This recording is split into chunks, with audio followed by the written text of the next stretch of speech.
It's the Brian Lehrer Show. I'm Kusha Navidar filling in for Brian today here on WNYC. Fun fact, I'm 38 years old. Older folks might call me a spring chicken. Younger folks might call me a chopped unk. Chopped unk is Gen Z for old, tired, out of touch, just like crusty.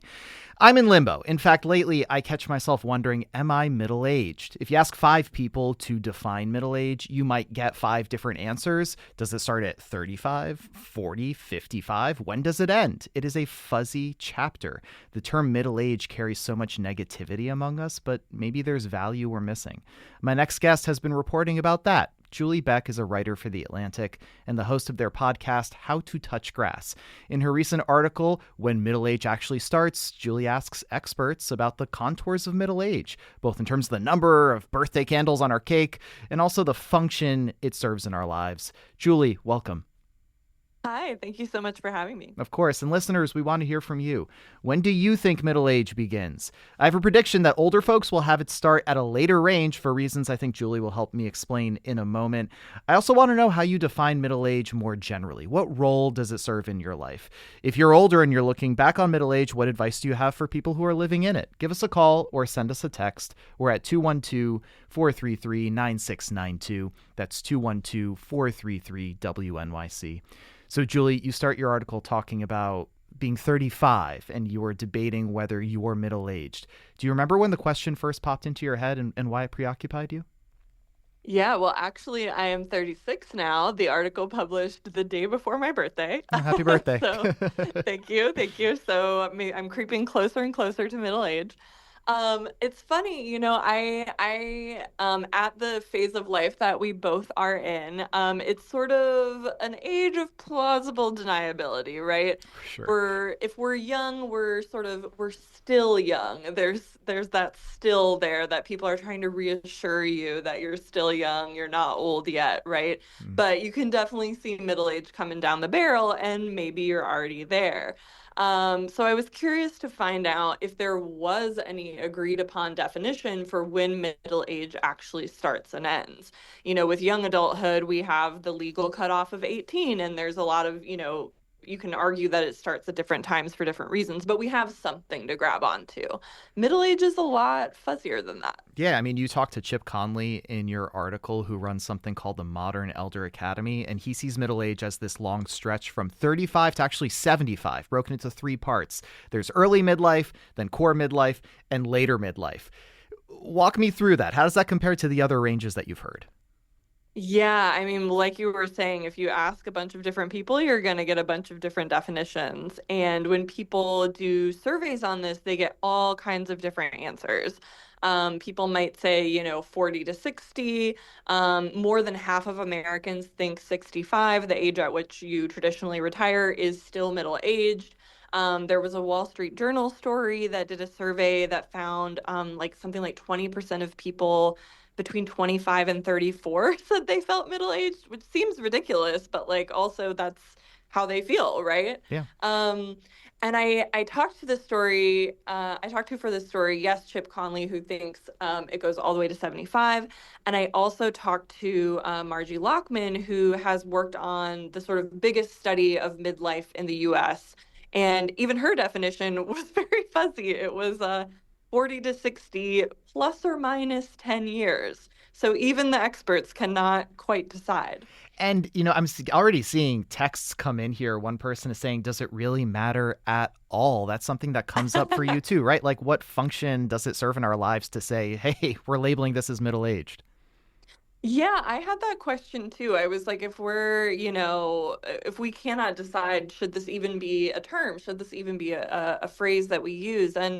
And the experts who I talked to, they said they think the term is still useful, despite the fuzziness, right? Because there's something about being in the middle of something, whether it's, life or the middle of a project or whatever it may be, that is like a nice time to reflect, where you've had enough experience to have learned a few things, hopefully, and you still have enough time ahead of you to make some changes based on what you learned. And so they still saw it as a useful term, even though the numbers are very hard to pin down.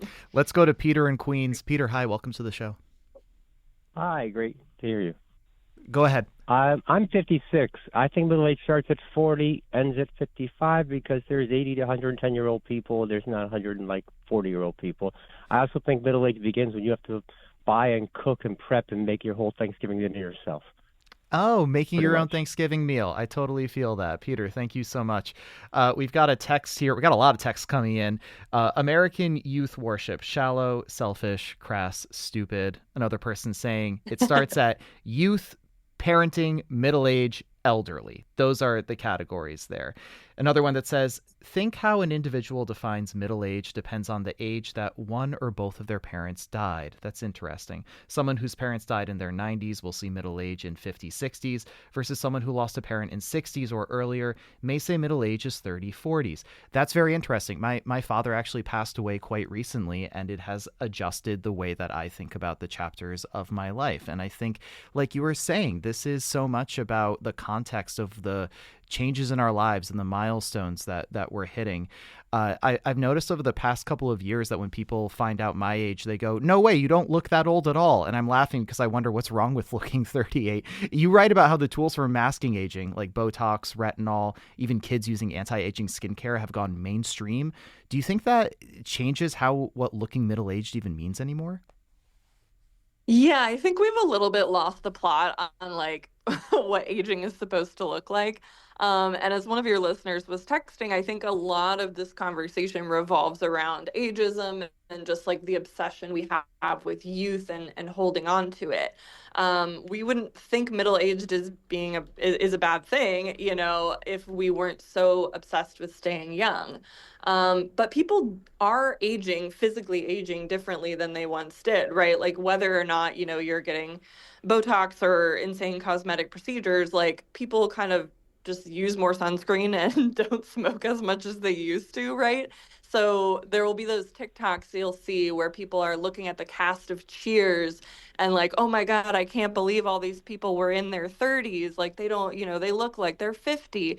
And there, so our perceptions of what it means to look 30 or what a 30 something should look like have shifted over the past few decades. And I think Yeah. that frames this conversation too. Let's go to Jono in West Village. Hi, Jono. Welcome to the show. Hi, good afternoon. This is a great discussion. Here's an observation from a specific cultural group in our numbers and our sociology.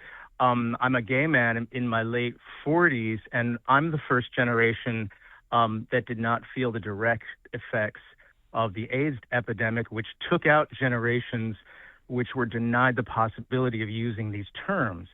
So it took out, if you were in your 20s and 30s in the 1980s, those groups got decimated. So it kind of trickles down emotionally as to how we use those terms. So now I would say I'm kind of old. I'm pre-elderly. There's a whole mindset in certain gay males where, you know, I got past that because look at what happened 2 generations earlier. So that's just something about how these terms are used Yeah. across different communities. And Jono, can I ask you, while we've got you, does looking back at a period in your life as being middle-aged, or you're saying pre-elderly right now, does that serve some function in your life that's helpful? I don't.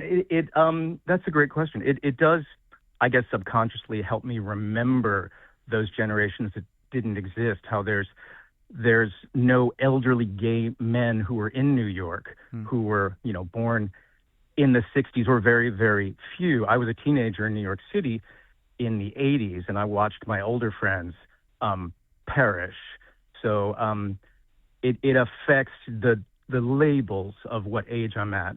You know, I guess it creates gratitude. That's the corny way to say it. But it also says, you know, I don't know what these terms mean exactly. Yeah, sure. Thank you so much for that call and for offering that. We're running short on time. This is a pretty rich discussion in terms of what identity can mean for you. So I'm wondering if you could just tell me really quick, Julie, what do you think this conversation can serve for people who are maybe in a chapter of their life when things are super fuzzy? Yeah, I think it matters less to me whether you sort of take on the label of middle age or take on the label of old age or whatever it may be. I think, as the last caller was kind of referring to, it would be nice to think about aging not as like something to be avoided through like studious application of retinol and like buying, sports cars, but rather like a privilege, right? Yeah. Like not everybody gets to middle age, not everybody gets to old age. And so whenever it starts, maybe it's just a slow creeping feeling that kind of creeps up on you over time. I hope that I'm able to welcome it. Yeah. And you got 30 seconds. I understand that you've got a new podcast out. It's called How to Touch Grass. Tell me about it. Yes, it is called How to Touch Grass. It is going to be running for 5 weeks on the Atlantic, and it is a look at the sort of movement to log off and people renegotiating their relationship to technology. Well, we'll have to leave it there for today. My guest has been Julie Beck, staff writer at The Atlantic and author of the column When Middle Age Actually Starts. As she just mentioned, she's also the host of the Atlantic podcast, How to Touch Grass. Thanks so much, Julie. Thank you so much for having me. And happy birthday to you as well. Well, thanks to the team at The Brian Lehrer Show, Lisa Allison, Mary Croak, Amina Cerna, Carl Boisrond, and Esperanza Rosenbaum, with help today from Sasha Linden-Cohen and Melanie Marich. Our intern this summer is Mariana Schultz. Amber Bruce and Milton Ruiz are at the audio controls. This has been such a delightful week with you all. We will have a taped recording of the show tomorrow, so be sure to check that out. I'm Kusha Navidar. This is The Brian Lehrer Show. Stay tuned for all of it and be well. WNYC's journalism and storytelling is heard by millions of passionate listeners. Sponsors of our programming gain our listeners' attention and their respect. Learn about how your organization can support WNYC and WNYC Studios at sponsorship.wnyc.org.